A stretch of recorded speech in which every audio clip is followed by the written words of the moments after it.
Welcome everyone to today's Feather webinar. I'm joined by Chris Barlow of Beeline Marketing, and we're going to be talking all about how to build a donor retention program that will help you build financial resilience in 2025 and years to come. So welcome, Chris.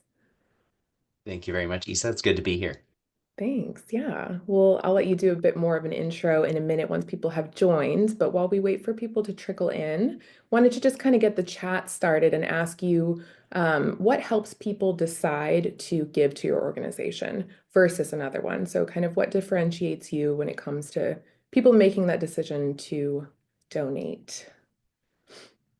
Want to get people thinking about sort of your value proposition, your why, because that's a huge part, I think, of getting people to stick around long term and be a loyal donor. So Chris is going to get into all of that in more detail, but just want to get the conversation started.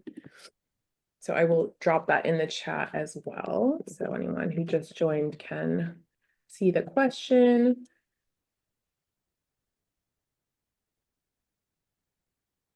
Feel free to share where you're joining from. I'm always curious. I'm coming in from Fort Collins, Colorado, and it's been pretty warm here.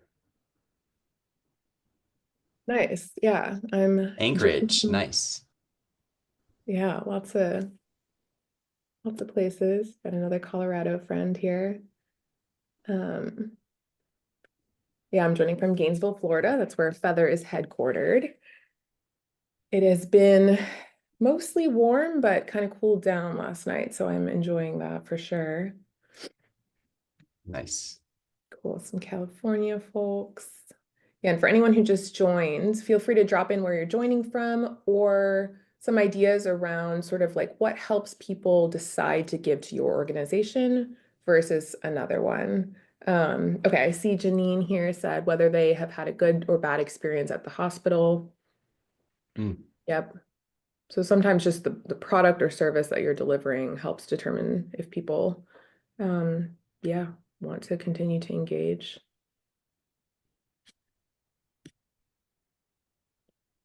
Values alignment. Yep. That's a huge one that we're going to be talking about because I think a lot of what goes into sort of donor loyalty is feeling aligned in terms of identity and value systems with the organization that you're giving to, because a one-time gift might not be so sort of like connected to who you are, but I think people who are giving again and again and again are need to feel like connected on a deeper level to the cause. So that's huge, kind of Witnessing, finding. witnessing work in action, trust. Yep. Yep. I think impact statements go a long way with building trust. Cool. Okay, well, keep dropping answers in, please. This is all great to see. But yeah, I'm going to go ahead and pass it off to you, Chris, to do a quick intro and kind of get into the content. Awesome. Well, I'm Chris. I'm founder and customer happiness director of Beeline Marketing, and I kind of fell into working with nonprofits, but it was actually almost really a coming full circle in my story because I always wanted to do something meaningful and impactful and people-oriented, serving people as a teenager, and didn't really have interest in working in corporate America. And then I ended up working in corporate America, and I might share a story about that later in the webinar. But I actually loved sales, loved working at a company, in a regular company, 9 to 5, and then ended up starting Beeline and using some of the skills that I learned through that career to serve nonprofits and getting and developing some new ones as well. I have this picture of my wife and I, Lydia, on our wedding. And back in 2005, I was living in Hong Kong studying abroad. And my wife was visiting her parents in Germany, where she's from. And we knew we wanted to get married, and we weren't engaged or anything. But we were moving towards that. And I knew it was time for me to call her dad and ask for his permission or for his daughter's hand. And I was very, very nervous about this conversation because I'd only met him once very briefly. And his feedback to Lydia was, oh, he's too young. And looking back, I think that was a fair point. I was younger than she was by a couple years. Um, anyway, I was very nervous. I didn't really know what I was going to say. I didn't think through it much. I just thought, if I don't call him right now, I'm going to freak myself out and not feel brave enough to make this happen. So I picked up the phone, made sure it was a good time in Germany to call, called his work number, and just kind of blurted out in my very first sentence, like after saying, hi, this is Chris, and like, hey, here's why I'm calling, blah, blah, blah. Can I ask for your permission for your daughter's hand? And he's very much taken aback. And and the conversation went well in the end. I think the conversation, or I would have felt a lot less anxiety and nervous about that if I had taken some more time to think about my why. Why do I want to marry Lydia? Why is she important in my life? And what do I value and treasure about her? And I think that I tell this story because knowing my why, knowing your why why we're asking our donors to support us and work with us, really can be powerful. Obviously, powerful in affecting their decisions, but also in how we feel.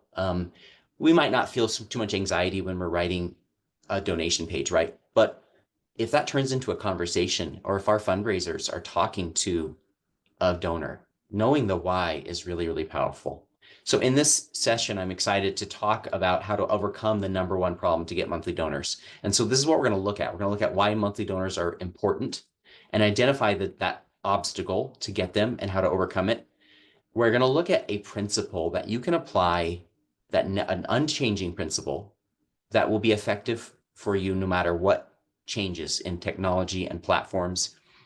And you can apply it across your marketing, but it's especially effective for communicating to people why they should give to you and why they should become monthly donors.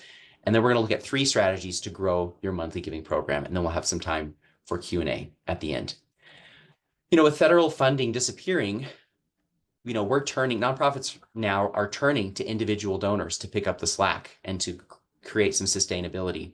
But the problem is individuals who give one-time donations are not the solution. They're not going to fix your funding and sustainability problem.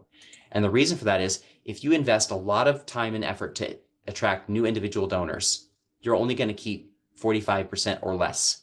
The average donor retention rate is continuing to drop. So it's been less than half for a while, for a number of years, and that's actually getting worse. And so investing in people to give you a one-time gift, while it can have a positive return on investment, it's not a way to create sustainability and a long-term future for an organization. Whereas monthly donors have an average retention rate of 90%, double that. You're going to keep most of them. And most of your monthly donors stay on for 5 years. That's the average a monthly donor stays. And even though a monthly donor's gift might not be as large as a one-off gift, over the course of the year, they give an average of 42% more than one-time givers. So we can see it's really, really important. Monthly donors are key to having that sustainability and long-term planning for your organization.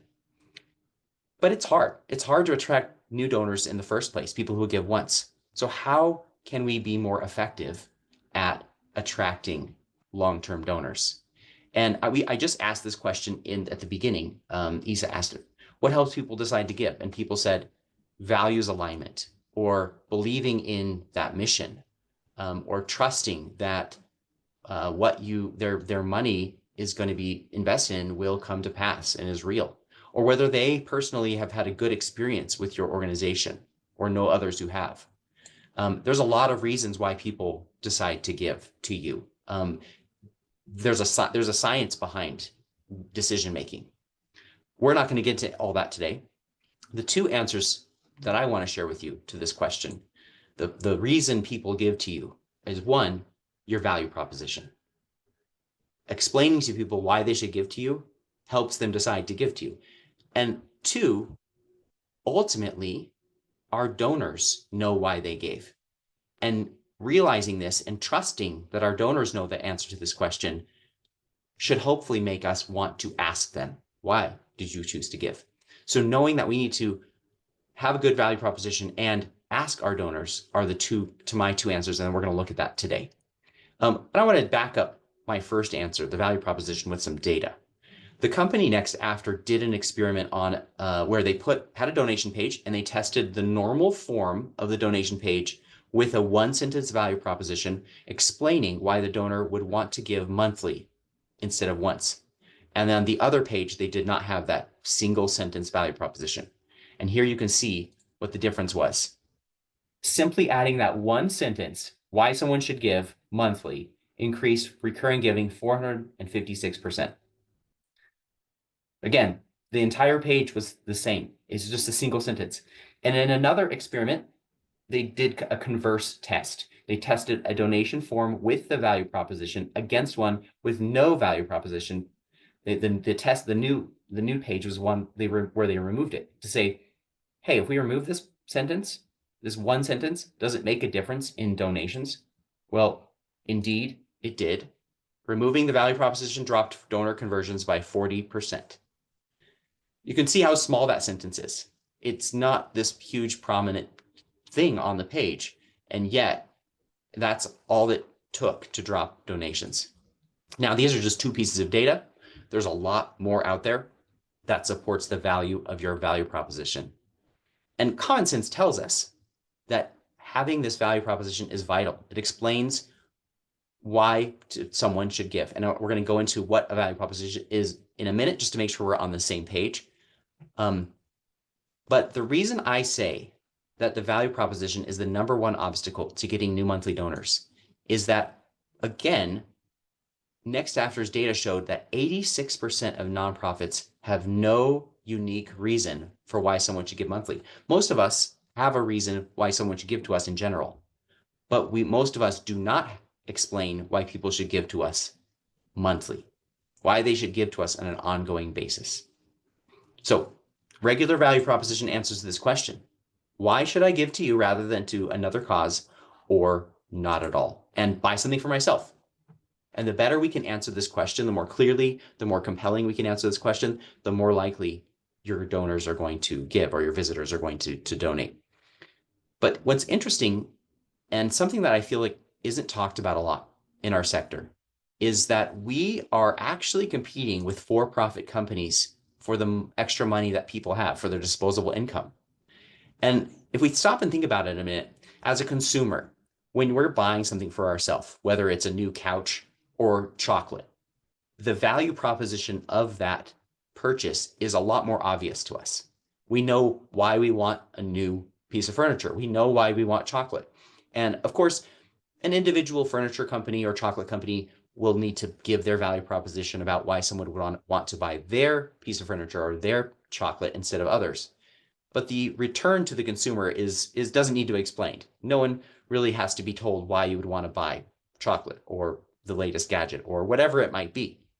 But for us in nonprofits, we don't have an obvious immediate return on someone's desire. It's far less tangible, and it's built on trust, as someone mentioned in the chat. Like, the reason people give is trust. So our donors aren't usually, not always, but sometimes they're not our recipients. And so when they donate, they're not getting what they paid for. It's not being delivered to them. And so they have to trust us. We have to earn that trust.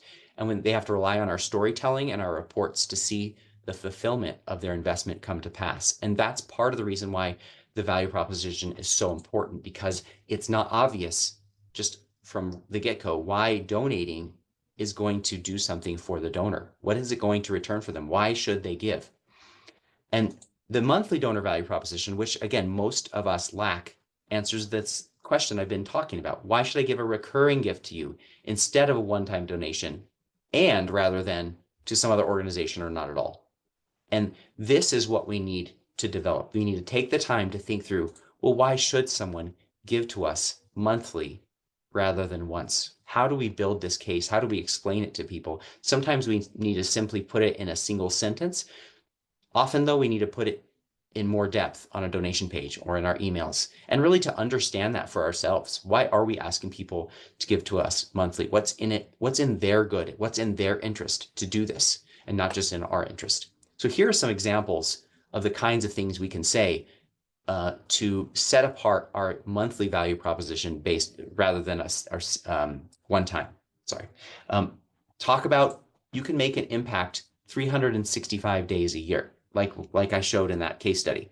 Make an impact all year long.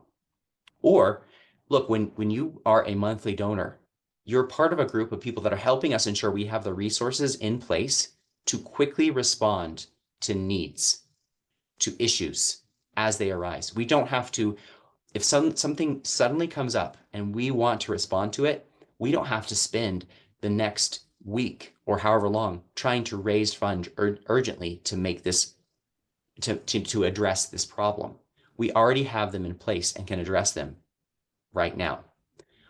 Another huge thing we can talk about when telling people why they should give monthly is to let them know, look, when we have a set of committed donations that are coming in, amount of revenue we can count on, we can plan a lot better for the future, and we can put a lot more of our effort into the program and into the mission than into fundraising. All of the funds that we know we're going to raise from our monthly donors are funds we don't have to fundraise. We can instead put our entire team's effort into furthering the mission. And so by simply being an ongoing donor, it could be less money than you might give on a single gift. You are actually seeing more of your money go toward the impact. Another thing you can say, if you're giving to us in a recurring way, and it's something you want to do, if you're planning to give to us every year, or you'd like to give more than once per year, then if you set it up as an automatic gift, you're just creating more convenience in your life. You're just making it easier for you to live out the way that you want to live and express your values, and also creating more convenience in your life. Finally, talking about identity, and we're going to get into this a little bit later, but by being a recurring donor, you're living out your values and expressing your solidarity with our mission all the time. It's not just something that you did once and isn't really part of who you are. Anything that's part of who we are, we do. It's just part of who we are as humans, that our habits and our patterns, the things that we do over and over again, they become part of who we are. And so if this is something that you see as part of your identity or as value that's core to who you are, then giving in a monthly way or a recurring way is a way to do that. It's a way to really express that. So here's some examples of our clients' monthly value propositions. And these are just short examples. I'm not going into their entire donation pages here, but just to, again, highlight some real world examples. One of our clients is called Connected Families, and they just recently built a monthly donor program. And on their donation page, they give a lot of different things and reasons why someone would want to give monthly. But they're in a sentence, they just say, change the trajectory of a family every month, right? Very straightforward. One of our other organizations that we work with, Roots Ethiopia, they say a global community of monthly donors who want to create lasting change in Ethiopia, one student and one mother at a time. So there's a couple interesting things about this value proposition. They're saying we're giving monthly means you're part of a global community. So you're part of a community and people who want to create long-term lasting change, but we're not trying to raise this huge amount of money to build a school, right? It's not about like raising a ton of money all at once for this one specific project. It's saying we want to create long-term lasting change, and we're doing it one person at a time, one student, one mother at a time. And so if you see yourself as wanting to be part of a community of people who do this, that's what our value proposition is. And finally, interestingly enough, our last example is a membership organization, and memberships are essentially a form of recurring giving.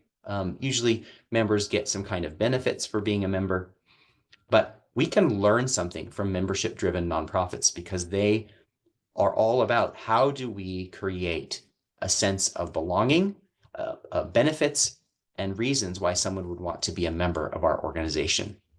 And even if we don't call our donors members, and even if it's going to look a little different for our particular our niche or sector or the type of nonprofit we are, learning from how membership organizations do things can be helpful. And so they say, harness the power of this community to develop food that is safe, nutritious, blah, blah, blah.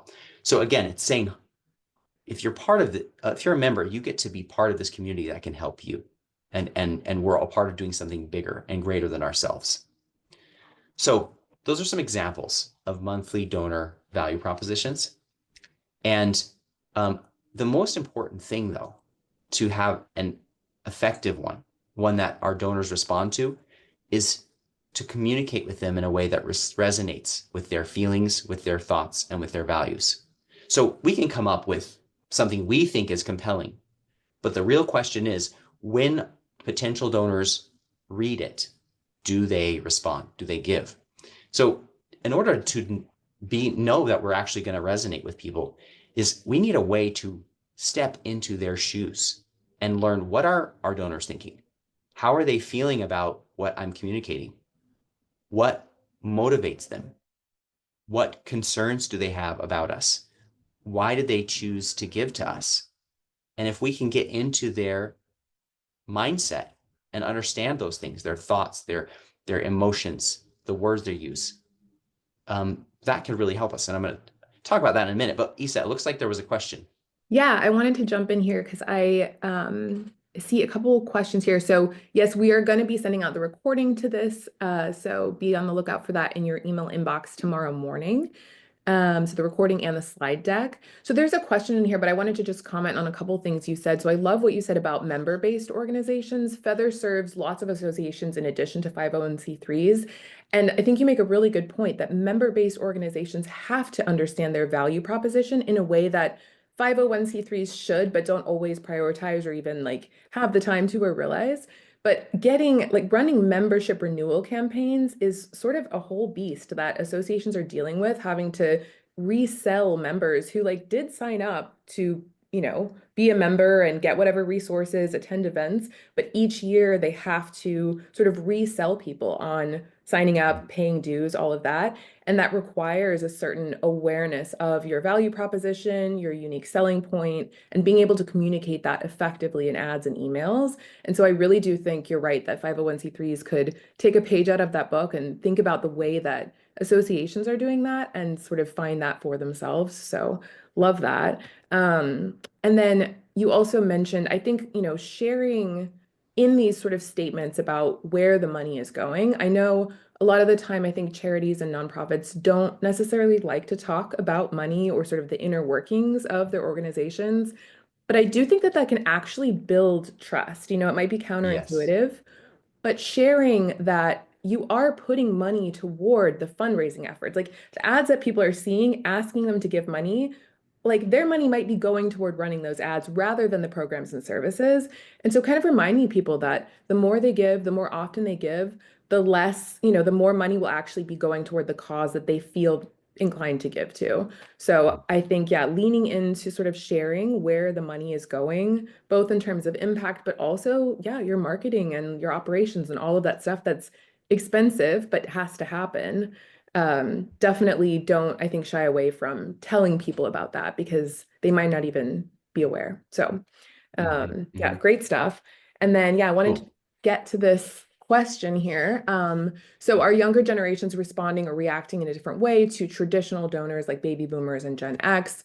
Are their overriding principles equal for all? So I know you're probably going to get into a little bit of this in the next Yeah. section, but feel free to weigh in Yeah, here. I have some tips for younger, but ultimately, people are people, and the things that drive people to give, there's tweaks obviously from generation to generation, and there's some differences, but the reasons why people want to give, again, it comes down to that values alignment. Do they resonate with why they would want to give to you? And yeah, and it's more like in the tools and techniques and tactics in how we reach younger donors or younger generations. But a lot of the messaging would be the same. And here's another that segues really nicely into the next thing I was going to talk about. So saying, how do we get a value proposition that resonates? Well, you may remember I mentioned two things. I said the reason why people give, and again, there's a lot of reasons, but the two we were talking about today is value proposition and our donors. They are the experts on why they give. So to have a value proposition is that gets a response is to listen to our donors, to ask them questions, and to understand what they think and what they say. And so if we can apply this principle, this unchanging principle of active listening into our marketing, we can discover our donors' feelings, their motivations, the words they use, and use that to craft our value proposition or the language on our donation page or the language that we use to communicate in our emails and text messages and everywhere. And and if we specifically try to target some of our younger donors to understand, then we're going to understand, well, is there a difference between the older generation and the younger generation? And so I think that's the best way to really know if there is a difference or how the differences are expressed and how to speak then to your younger donors or potential younger donors. So, and again, active listening can be applied across your marketing. You can have more effective donation pages. You can have emails that are more engaging because you're asking people to respond and reply rather than just click. You can have ads that get really good results because we've taken the time to listen and understand. So let me give one quick example from one of our clients, and then I will talk about some ways we can specifically apply this in our marketing and specifically for the value proposition. But we have a client, I mentioned them earlier, Connected Families, and they offer a lot of free resources to parents. One of the resources they offer, they have several different ones that are little ebooks. And we added after someone would download an ebook, we added a survey asking someone, why did you choose to download this today? And we got a lot of answers to that question, and we compiled them, and we identified what are the key emotions, the key words, the problems that people are facing in common, and we used that to rewrite the landing page that was offering one of these resources. The original landing page converted at about 7.8%, so 8 people essentially out of 100 would choose to download it. The new page converted at 10%, which doesn't sound like a lot, but in the end was about almost a 30% increase. It was like 29% increase in the number of people who downloaded. And that was simply by changing the wording on the page to match the emotions, thoughts, problems that our visitors were sharing with us. And so that's one of the most powerful things you can do in your marketing and specifically for your value proposition is when someone gives on that thank you page that they land on after completing the donation, put a post-donation survey and ask a couple of questions. The most important question you can ask is that second one. Why did you choose to give to our organization today? You know, the donor is right there in the moment they just gave.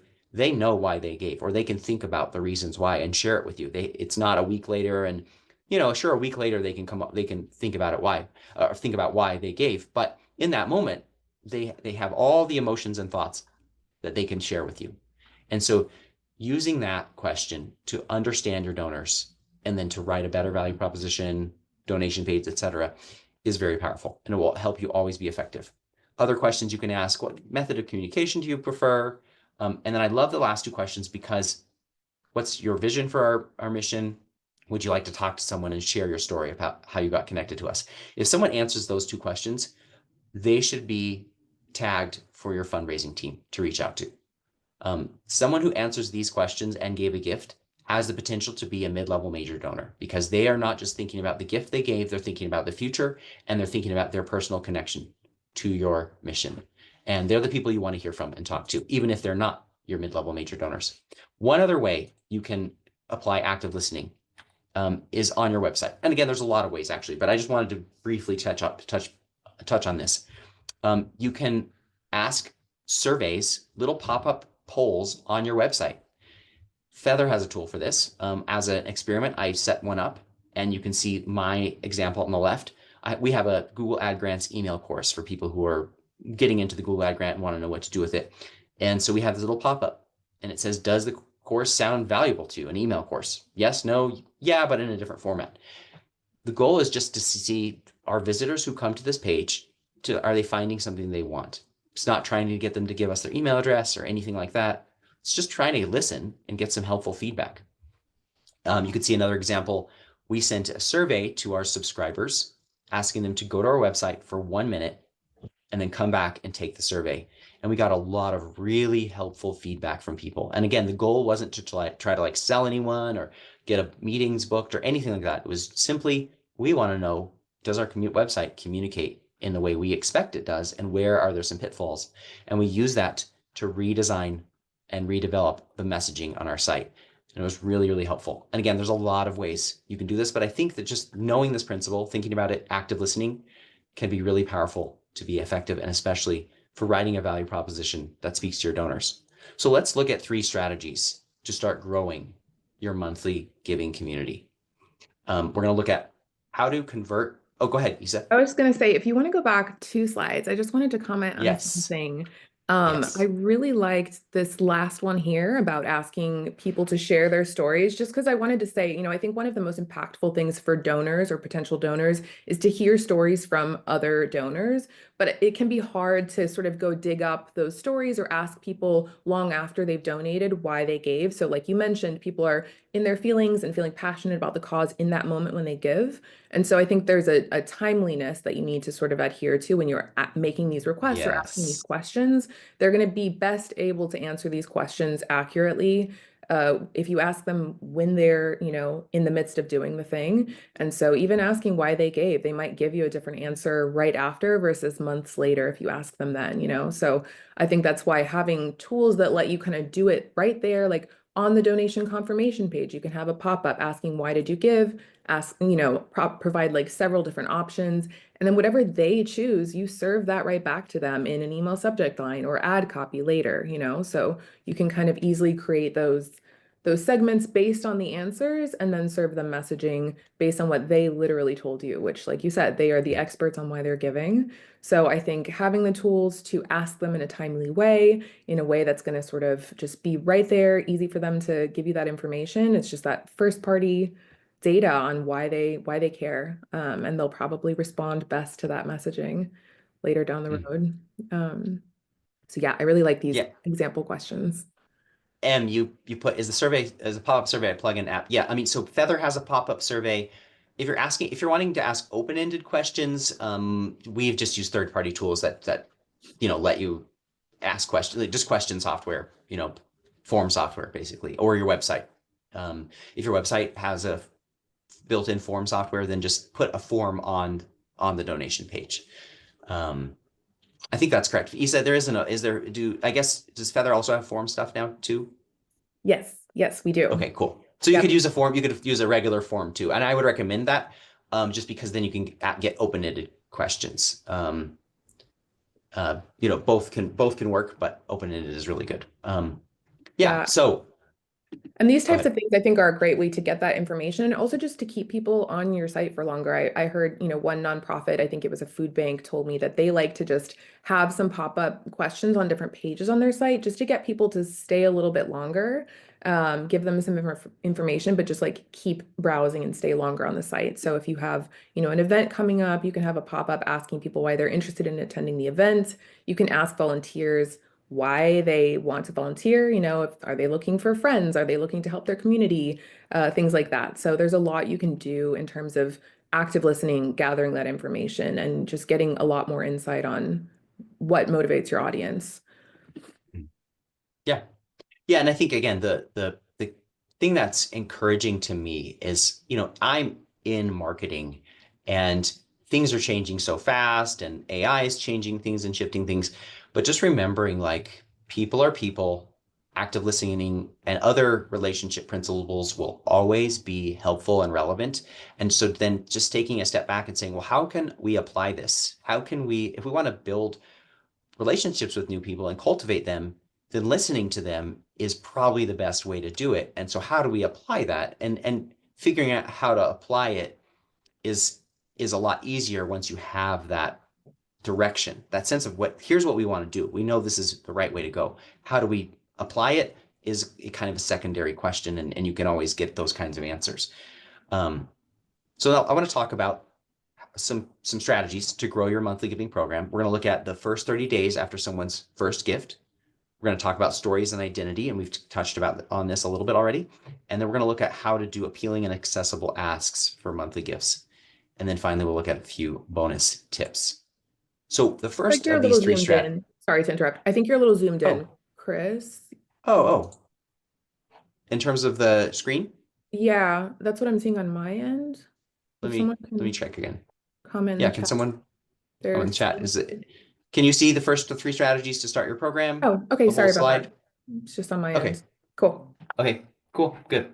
So um, we all talk about, you've probably all heard about welcome series and sending new donors or new subscribers a welcome series, right? But the goal for this series is to invite them to become monthly donors while they've just made their first gift. Yes, the deck can be shared. Well, I can talk to Issa about that. And so I want to go through what your welcome series could look like to do this. Now, this is not the be all end all. These are just some suggestions to get your ideas flowing. So the first email you want to send someone should be a thank you email. It should be sent the same day as they give. And it feels like kind of redundant to say this, to send a thank you email, but the data shows we are not doing a good job of thanking our donors. One-time donors, monthly donors, we're not doing a good job of it. And so thanking them and telling a story of what their gift meant, of what the impact that their gift makes. Just reminding them, hey, thank you for this. Here's the tangible thing that your gift is helping to accomplish. And then let them know what to expect over the next week. Say, over the next week, we're going to tell you more about us. We're going to tell you some more stories. We're going to encourage and equip you and send you some resources that we think you could help. And we're going to talk to you about the community of people who who believe in this mission and make this mission a reality in the world. And we want you to know who this community is and know why you would want to become part of it or consider joining it. The second day, tell a story. And if you can tell a story about your mission, great. But as Issa mentioned, if you can tell a story about another donor, that's even better. Because the goal, someone already gave to you, they probably believe in your mission at some level. They might not be like all in, I'm going to give huge amounts of money to you, or whatever. They're not giving you monthly yet, but they understand the value of your mission.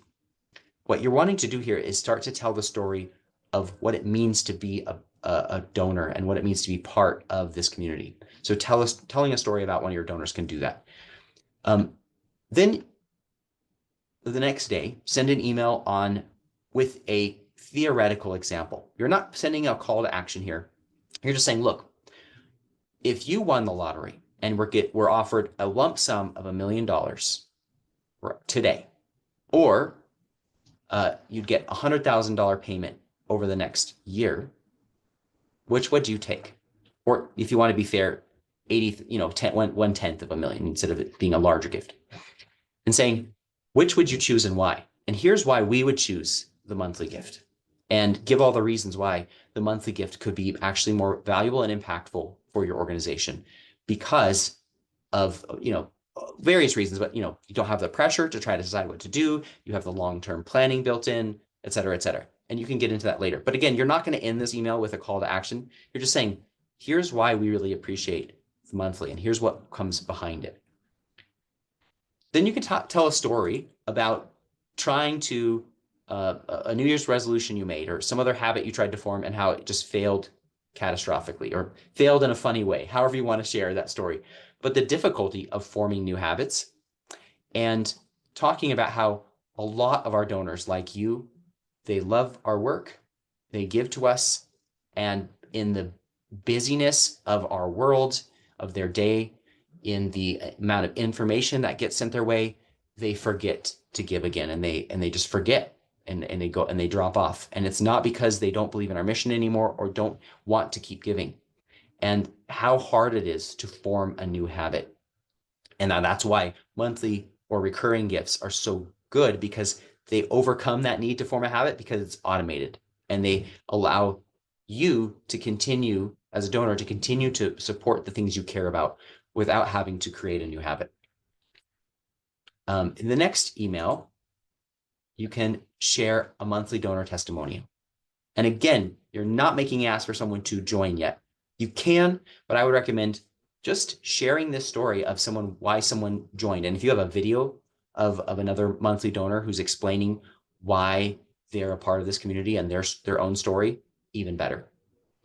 And then finally, in the last email where you can do an ask, where I would encourage you to, of this welcome series, is talk about 2 plans that your organization has. Say, we have a plan in the short term. This is what we want to accomplish soon, as soon as possible. And we also have this long-term vision and goal. And if you could make either one of these a reality, which one would you choose? And then tell them, like, if we could do both, we would do that. And actually, we can do both. Because if we have enough people join as monthly donors this month, we will both have the short-term revenue and income to be able to accomplish the short-term goal.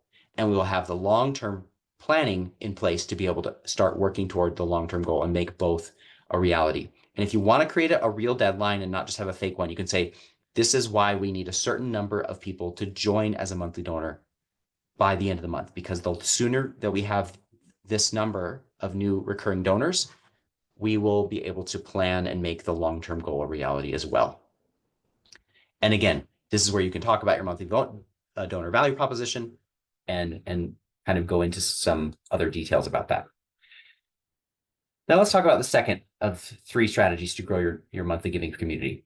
In my previous career, I was in international payments. And when a client wanted to start working with us, we had some things that were similar to a bank.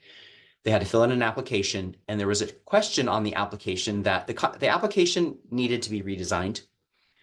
And there was a tiny little box that you had to check off that said, I have never committed a felony. And if you had to attach an explanation to your application. You weren't automatically disqualified. And I can't tell you how many clients missed checking that little box. And so the protocol would be, instead of asking them to and this was in the days of not DocuSign, right? Where they forced to fill in every form and could just redo it really easily. They were literally filling this thing out, printing it out, scanning it, and sending it to us. So you didn't really want them to have to resend the entire application. So you would just call and say, hey, you missed this question. Did you commit a felony? No, check it for them. That was okay because it was a checkbox. They weren't signing it. Well, one day I was in a hurry and I had gotten a referral to a new client. They were a chocolate shop. They imported chocolates from Switzerland. And the applicant did not check that box. And I was like, oh, it'll be fine. Checked off the box, sent it over to compliance. And I got a call from compliance later that day. And they were like, Chris, I'm sorry, but the applicant lied. They did commit a felony, because they had a way to look up the background. They checked the box, they hadn't, but they did. And so we can't accept this application. And so I was like, uh-oh, I really screwed up and I'm in big trouble. And so I drove over across town to the headquarters and I told the head of compliance what I did and apologized to him. And he was mad, but he was understanding at least. And I'm telling you this random story because whenever we hear stories, human brains are wired for story. And when we hear a story, we put ourselves in the shoes of the usually the main character of that story. We just can't help it. We identify with the protagonist. And so telling stories to help your one-time donors identify with your monthly donors and with the community is a way to show them what it means to be part of this mission, because they are part of the mission if they're giving monthly, if they're committed to it. And so using these kinds of donor stories, and of course, stories of your mission impact are really important. And to use a quote that I love from Seth Godin, he says, people like us do things like this. If this is you, if your heart beats to the same beat, you belong. This is your mission that you own along with everyone else who is a monthly donor. And so using stories to show as much as possible and not just tell will help people put themselves into the shoes of those other donors and say, yeah, that's me. I should be part of this. And the last strategy we're going to look at today for growing your monthly giving community is structuring asks that are appealing and accessible. So I can't tell you how many times I've looked at a donation form, I put in the amount, let's just make up a number. Let's say it's $100. and I want to give once, and it says, hey, give monthly. And you click monthly, and it says give $100 monthly. And how jarring that is for your donors if you're not asking them to give monthly if the amount isn't affected. Now you're asking them to give 12 times more essentially over a year. You're asking them for a much bigger gift, and they weren't planning to do that. And that's not our goal when we're asking people to join as monthly donors. We're not asking them to give us more money. That can be something a conversation you have with a donor. But what you're doing is you're saying, look, give us the same amount, but please just spread it over the year. And so you can see in this example here, the give once is 30. And then if you click monthly, it defaults to 5. And that's just, it's respectful of your donor. And it's also a little surprising. Like, wait a minute, wait, I was going to give you $30. You only want 5? Or I was going to give you $100. You only want 10? You only want 10 today? Okay, I can do that. And so the point here is it creates an opportunity to answer the question in the donor's mind, why don't you want as much today? Why do you want less? What's so important about the monthly gift? And of course, we all can understand a little bit like, oh, that means I'm a committed donor. So there is a bit about why they would want to commit. But the amount does create that question and opportunity that you can answer on the donation page of why it's so important to be a monthly donor. Okay, before we go into Q&A, here's some last tips to help you grow. First of all, make sure your donation platform makes it easy for people to manage their gift, to change how they give, the amount, update payment information. And one of the most important things I can tell you is within a week or two of someone signing up as a monthly donor, send them an email, thank them again, and ask them to go into the monthly giving platform and change the payment method from credit card to bank. And here's why why they would want to do that for their sake, right? Explain, look, no one likes to remember all the places they stored their credit card information in. As soon as your credit card expires, your donations will stop, your commitment will stop, and you're going to have to remember that happened, and you're going to have to come and change it, and it happens at a random time. And instead, if you do it now and switch to bank, that won't happen, and you won't have to keep track of that. And the amount of the money that you're giving to us will, that much more percentage-wise, will go toward impact instead of bank fees. How much, or instead of credit card fees? How much, like, who wants to pay credit card fees? How much of your donation do you want going to credit card fees? 0, right? So switch to bank. Here's what's in it for you. Here's why. Credit card expirations is one of the #1 ways that organizations lose their monthly donors. So hit that up really early on. Another tip is segment your monthly donors. Again, I talked about the data shows how poorly nonprofits as a whole are thanking donors anyway, but especially monthly donors, treating them differently, putting them in a different group and saying, look, talking to them in a different way. They are the true owners of your mission in a way that one-time donors are not, and make sure they're not getting hit with the same number or types of appeals as others. And Feather does have an email tool. Their email tool does allow you to segment. So again, that's a really, really important thing to do. A tiny little tip. On your homepage, next to your donate button, add another button, give monthly. 91% or so of organizations don't have a give monthly button. And in one experiment, it was found to increase donations overall by 144% by simply saying give monthly on the homepage as a button. And to address some of the things for younger donors, the 2025 Pulse of the Donor report by Fundraise Up said if we want to see more success in monthly donor growth, we want to offer multiple payment options beyond credit card. So PayPal, Apple Pay, Google Wallet, etc. Add social proof. So real-time donation activity. When someone makes a gift on your site, have a little pop-up that said this person just donated. And again, of course, have donor stories and testimonials on the donation pages. You want to optimize the mobile experience, but you can't neglect desktop. And here's why.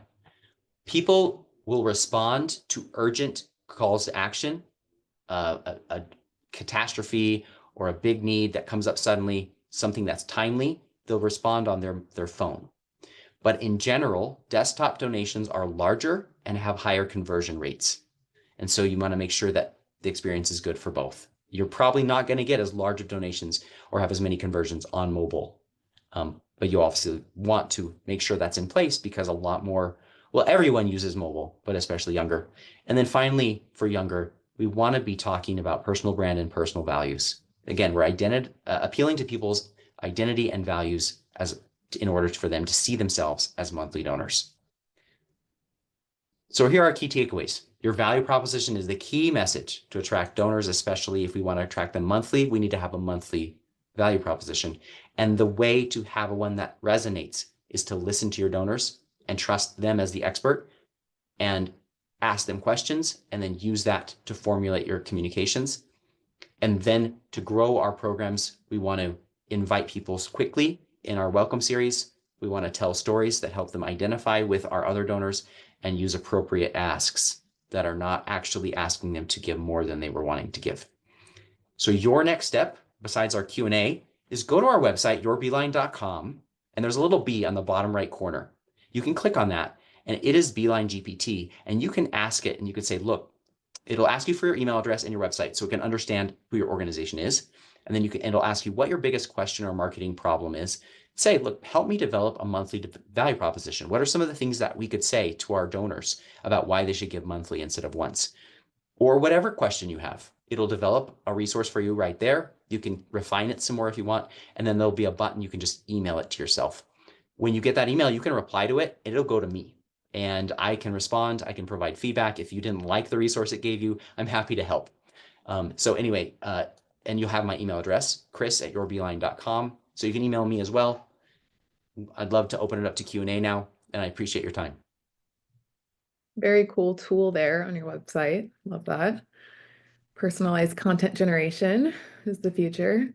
Thank you so much, Chris. This has been super helpful. I know we have a question in the chat, but before we get to that, I just wanted to launch a quick poll here just to see who's interested in getting learning a little bit more about Beeline marketing and or Feather. So just fill that out for us, please, and let us know. So as Chris mentioned, Feather offers a variety of tools for nonprofits, including the pop-up surveys, email marketing tools, lots of segmentation and analytics, as well as digital advertising. So you can kind of see exactly what people are doing on different pages of your website and then serve them super personalized messaging based on that. So yeah, cool.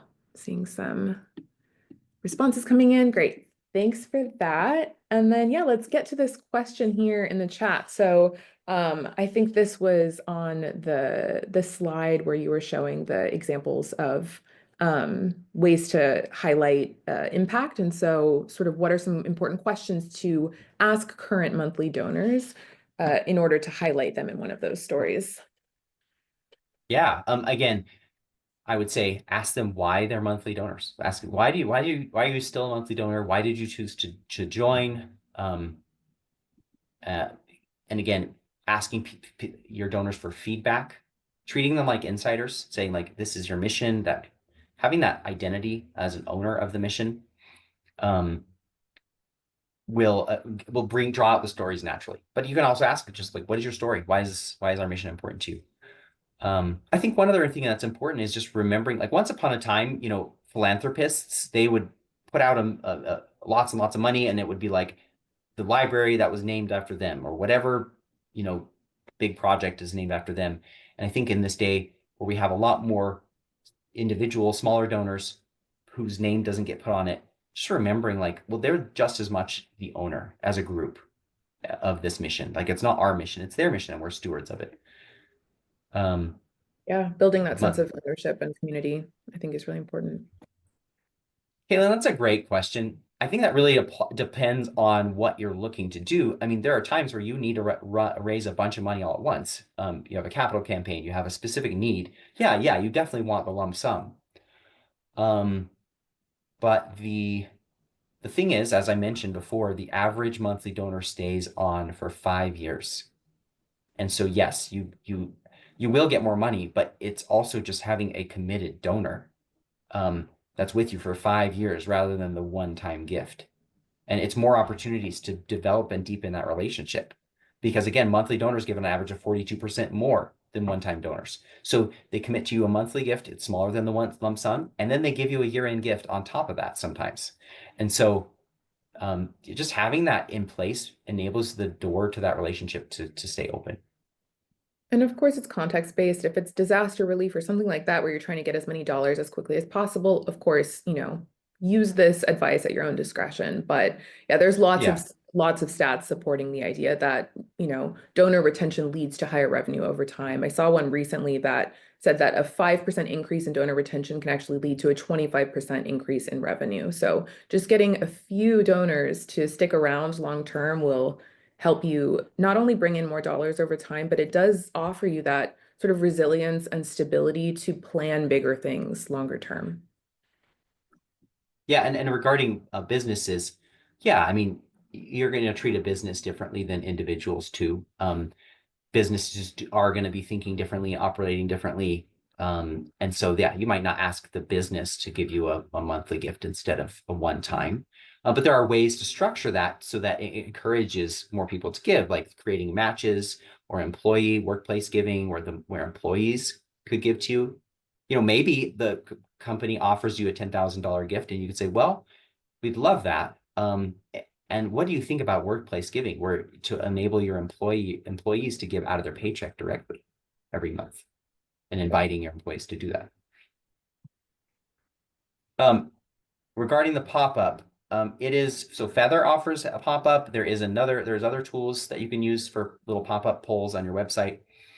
Hotjar is one that's free. It's very different than Feather. It really is just like a tool to listen and evaluate your website and optimize it. But yeah, Yeah. Feather does have a built-in tool. Yeah, and you would be able to use the Feather tool as well for a WordPress website. And I think the benefit of doing it through Feather is that you can easily create segments or groups in your audience in the platform based on the responses. So rather than just asking and then having to sort of download that and turn it into something meaningful, you can actually just automatically generate these new groups of people, and then you know what they told you or why they said they donated and things like that. And so then you can sort of serve them that messaging automatically in your emails and ads. So just kind of, Mm-hmm. I think, ties everything together with like bringing their responses in, that active listening piece, but then actually incorporating that in a meaningful way in your marketing and your outreach. And then another thing that I wanted to kind of touch on is I know there were some questions around, do you need to think about different messaging for different age groups? I think testing goes a long way for anything like that. It's going to be kind of up to you to decide what you want to test and if you feel like that's, important for your organization, but different messaging does impact people in different ways. And I do think that younger people reaching them on the right channels is really important, but there probably will be a shift in terms of the way organizations need to position themselves and position their value prop to just resonate more with ideals and values. And like Mm-hmm. I think especially with recurring giving, which is so identity and value driven, you do want to be appealing to how people feel and what their value systems are. And so just some examples that I've seen, like a historic preservation site might historically have used, phrases like help us preserve history, but that not might not actually resonate as well with young people. It might be more about leaning into the idea of, amplifying untold stories or things like that. And same with like environment. I think a lot of organizations talk about protecting the environment, but you might want to lean into terms like environmental justice or equity, things like that. So kind of like listening to what, young people are talking about and feeling and what topics really resonate and working that into your wording, because it might even just be a matter of changing one or two words in sort of your positioning in your ads and things like that, and that can go a long way in terms of resonating with different generations. So again, testing that is key. Um, but yeah, don't just go off of guesses. Definitely A/B test copy in your ads. Email subject lines are easy to A/B test. So Yeah. Sarah, you mentioned, I feel like I need to skip or decompress some steps. Yes. You do not need to use all those steps. Those are just ideas of specific kinds of emails you can share and the kinds of things you can say. But you could literally send a thank you email and then skip two or three or four. You could go right to the last one if you wanted. The main thing really is to not just go straight into asks. You're not wanting to like only look like you're just asking, asking, asking. You want to nurture and tell stories and send resources to people. That's a whole other thing, but nurturing emails are all about encouraging your donors and making it so they like to hear from you and they don't just hear from you when you need money. Um, This is a great question. Upselling on recurring giving. Um, yeah, I think a good opportunity to do that is at the beginning of a new year.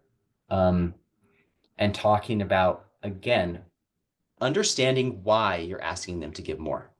Um, Maybe it's based on what they gave. Maybe they gave a one-time gift at the end of the year. And they maybe their monthly gift is $15 and they gave you a $250 end of the year gift. You could say, would you consider, we noticed that you gave us a $250 gift at the end of the year. Thank you.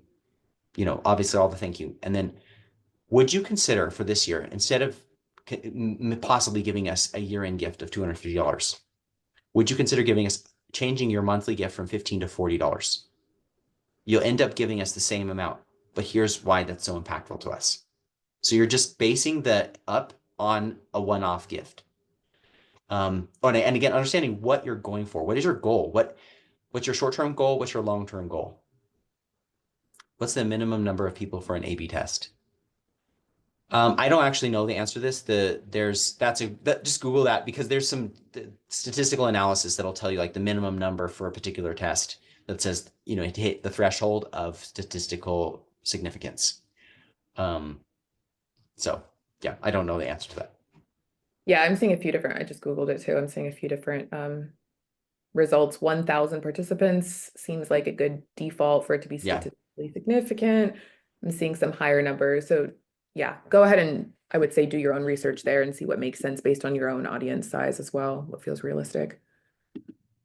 But yeah, a lot of, I mean, A/B test, like a lot of email platforms let you basically A/B test subject lines and it'll send, 25%, it'll send one and another at 25% each. And then the higher performing one, the remaining 50% will go with that higher performing subject line. So there's a lot of built-in tools that kind of help you get the insights from the testing and also implement the data within that same exact campaign. So you can kind of benefit from both sides of that. Any last questions? Yeah, thanks for all the great questions, guys. Yeah, thanks for coming, sticking with us for an hour. I hope this is helpful. Yeah. Again, feel free to email me. Go to my website, check out little Beeline GPT if you care, or you can just send me an email. I'll drop my email in the chat for those of you stuck out this long. Cool. Thank you everyone for joining. And thank you so much, Chris, for all the information you shared. And I really enjoyed the conversation. Likewise, thank you, Isa.